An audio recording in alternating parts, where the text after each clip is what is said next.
যদি আমরা এক্স নর গেট দেখি, এক্স নরের আইসি নাম্বার হচ্ছে 4077। এটা হচ্ছে এক্স নর গেট। আমাদের যে এক্স অর ছিল এটা থেকে জাস্ট আউটপুটটা চেঞ্জ হয়ে যাবে। এই জায়গায় আমাদের ইনপুটটা ছিল যদি বিজোড় সংখ্যক 1 থাকে তাহলে আমাদের আউটপুট আসবে 1, জোড় সংখ্যক থাকলে আসবে 0। এই জায়গায় 0 আছে, এই জায়গায় আমাদের কোনো 1 নেই, তাহলে এটা এমনিতেই 0। এই জায়গায় একটা 1 আছে, বিজোড় সংখ্যক 1 আছে, 1 আসছে, 1 আছে একটা 0 1। এই জায়গায় 1 আসছে, দুইটা 1 আছে, মানে আমাদের জোড় সংখ্যক 1 আছে তাই 0 আসছে। এখন এটা হচ্ছে বার, জাস্ট আমাদের এই যে ইনপুটটা আছে এটা, এই যে আউটপুটটা ছিল ওইটা থেকে আমরা উল্টাই দেবো। তো 0 1 হয়ে গেছে, 1 থেকে 0 হয়ে গেছে, 1 থেকে 0, 0 থেকে 1, এটা হয়ে গেছে। এটা হচ্ছে আমাদের এক্স নরের পিন ডায়াগ্রাম, যেটা এবার হচ্ছে আমাদের একটা এদিকে থাকবে, একটা হচ্ছে এদিকে গেট থাকবে।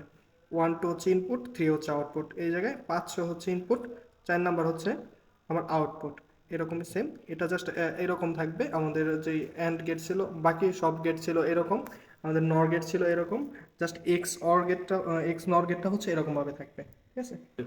এটা হচ্ছে এক্স অর গেটের সিগন্যাল। আমাদের শুধু যখন আমাদের জিরো যে 0 0 থাকবে তখন বাতি জ্বলবে, আবার যখন আমাদের 1 1 থাকবে তখন বাতি জ্বলবে। মাঝখানে দুইটা আমাদের বাতি জ্বলবে না, দুইটা কেস 1 0 এবং 0 1-এ আমাদের বাতি জ্বলবে না, শুধু 0 0-তে বাতি জ্বলবে, 1 1-এ বাতি জ্বলবে।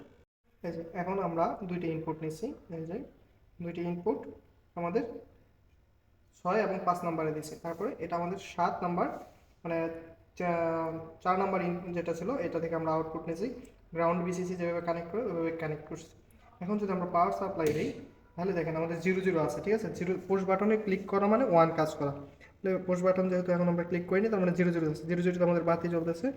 এখন যদি আমরা এই যে একটা দিই 1 এবং 0 দিই তাহলে চলবে না। আবার যদি আমরা দুইটা এটা 1 দিই এটা 0 দিই তাও আমাদের বাতি জ্বলবে না, কিন্তু আমাদের 1 1-এ ঠিকই বাতি জ্বলবে, ঠিক আছে। এটা হচ্ছে আমাদের আউটপুট যে বাতি আছে সে বাতিটা এখানে জ্বলবে।